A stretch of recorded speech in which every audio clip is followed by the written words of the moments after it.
El olor a plástico caliente y a polvo de 30 años era el perfume de su vida. Hugo llevaba 15 años restaurando cintas de video, rescatando imágenes del olvido, devolviendo la vida a bodas, cumpleaños y comuniones que el tiempo y la humedad habían condenado. Su taller era un caos ordenado. Estantes repletos de videocasetes VHS, Betamax y U-Matic, 3 reproductores en distintas fases de reparación y una televisión de tubo que zumbaba con un brillo verde cuando no había señal. Era un trabajo solitario, meticuloso, y Hugo lo amaba por eso.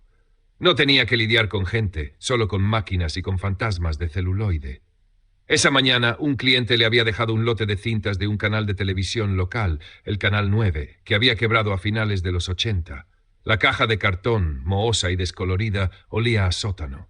Hugo las revisó con curiosidad profesional.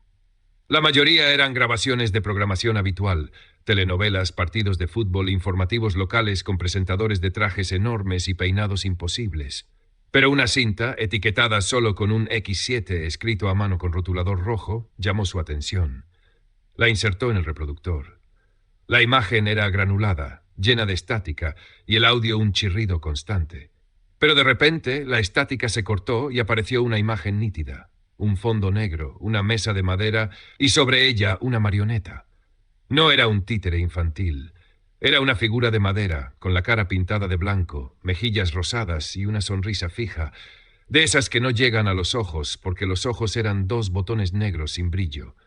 Su cuerpo, articulado, se movía con la torpeza de quien no controla del todo sus extremidades. «Buenas noches, querido espectador», dijo la marioneta con una voz chillona y metálica, como si hablara a través de un viejo altavoz de los que distorsionan las voces. «Hoy tenemos una lección importante. Si escucha un llanto de niño, pero suena metálico, como si alguien estuviera raspando una cuchara contra una olla, no debe buscar al niño. Debe apagar todas las luces de su casa. Todas, incluidas las de la nevera y las del reloj digital. Si no lo hace, el niño metálico lo encontrará y le preguntará por qué no lo ha ayudado. No responda, no abra la boca, solo espere». Hugo soltó una carcajada seca. Al principio pensó que era un fragmento de un programa infantil de los 80, de esos que en los países del este tenían marionetas siniestras. Pero el tono no era lúdico, era institucional, como si fuera un anuncio de seguridad vial. Y la imagen, aunque granulada, tenía una calidad profesional, con planos cuidados y una iluminación teatral. «La segunda lección», continuó la marioneta, inclinando la cabeza con un chirrido de sus articulaciones de madera. «No mire directamente a las esquinas del techo. Si ve que una esquina parece más oscura que las demás, no la mire. Mire al suelo, mire sus pies, mire sus manos. Pero no mire la esquina, porque si la mira ella sabrá que usted sabe que está allí. Y entonces la esquina dejará de ser una esquina y se convertirá en una puerta». Hugo apretó el botón de pausa. El rostro de la marioneta se congeló en una sonrisa que ahora le pareció menos ridícula y más inquietante. ¿Qué era aquello? Parecía una transmisión de emergencia, pero no tenía el formato habitual. No había logotipos del gobierno, ni números de teléfono, ni instrucciones claras, solo la voz de la marioneta y esas advertencias absurdas. Rebobinó la cinta y la reprodujo desde el principio. La programación del Canal 9 continuaba con normalidad. Un anuncio de un detergente, un fragmento de una telenovela, un corte publicitario. Y luego, sin transición, la imagen de la marioneta aparecía de nuevo, con otra advertencia. Esta vez, la marioneta hablaba de no dejar puertas abiertas, porque el viento que entra no era viento, era el aliento de algo que no tenía pulmones. Y luego, la programación normal continuaba, como si nada hubiera pasado. Hugo pasó las siguientes horas revisando todas las cintas del lote. Encontró más fragmentos de la marioneta. En total, 7. Cada uno duraba apenas 2 minutos y en cada uno la marioneta daba instrucciones de supervivencia que sonaban a cuentos de terror infantiles. Instrucciones que, según el contexto histórico, se habrían emitido en 1987. ¿Pero por qué? ¿Quién había hecho aquello? ¿Y por qué estaba mezclado con la programación normal? Su curiosidad era más fuerte que su precaución. Hugo empezó a investigar. El Canal 9 había quebrado en 1988, pero no había registros oficiales de su cierre. Solo una breve nota en un periódico local que mencionaba problemas financieros. Pero Hugo sabía que detrás de las quiebras de canales pequeños siempre había historias más grandes. Se puso en contacto con un amigo que trabajaba en el archivo histórico de la ciudad y éste le consiguió acceso a documentos del ayuntamiento de la época. Lo que encontró era inquietante. En 1987, el ayuntamiento había recibido una solicitud del Departamento de Defensa para usar el Canal 9 para transmisiones de prueba durante un mes. La solicitud estaba firmada por un coronel cuyo nombre no aparecía en ningún otro registro. No había explicación de qué tipo de transmisiones eran, ni por qué se necesitaba un canal de televisión local. Solo la fecha, noviembre de 1987. El mes antes de que la marioneta empezara a aparecer en las grabaciones. Pero Hugo no encontró más. El expediente estaba incompleto, como si alguien hubiera arrancado las páginas que contenían la información clave. Solo quedaba un anexo, un documento mecanografiado que describía un proyecto llamado Eco de Cristal.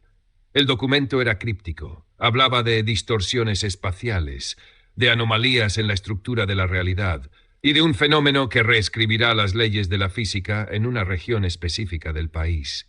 El proyecto había sido cancelado, pero no antes de que se crearan materiales de advertencia para la población civil. Materiales, según el documento, que nunca debían emitirse. Nunca debían emitirse, murmuró Hugo mientras releía la última línea. Pero se habían emitido. En las cintas de Canal 9 estaban. Y eso significaba que alguien, en algún momento, había decidido que la población debía saberlo. O que alguien, en algún momento, había cometido un error y las había emitido sin querer. Las semanas siguientes, Hugo no pudo dejar de pensar en las cintas. Las reprodujo una y otra vez, buscando detalles que hubiera pasado por alto. La marioneta tenía un nombre. En el fondo de una de las transmisiones, apenas visible, había una pequeña placa en la mesa que decía Snor Lázaro. Y la voz, aunque metálica, tenía un timbre familiar, como si la hubiera escuchado antes, en algún lugar, en algún momento de su infancia. Una noche, mientras trabajaba en su taller, Hugo escuchó un sonido. Era un llanto. No un llanto humano. Era metálico, como si alguien estuviera raspando una cuchara contra una olla. Vino de la cocina, que estaba al final del pasillo. Hugo recordó las palabras de la marioneta. Apague todas las luces. Pero no lo hizo. No podía.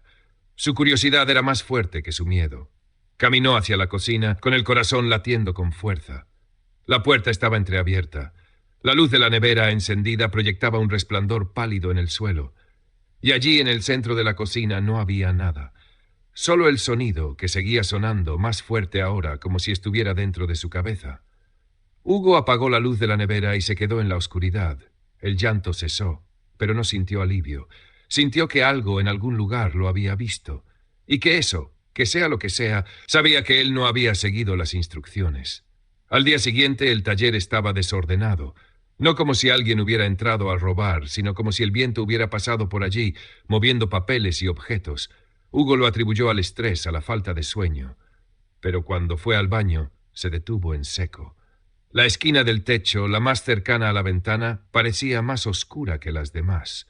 No una sombra, sino una negrura opaca, como si un trozo de la realidad se hubiera despegado y estuviera esperando. Recordó la advertencia: no mire directamente a las esquinas del techo. Pero ya la había mirado, ya sabía que estaba allí, y ahora la esquina dejó de ser una esquina. Empezó a moverse, a estirarse, a crecer. Hugo salió del baño corriendo y cerró la puerta detrás de él.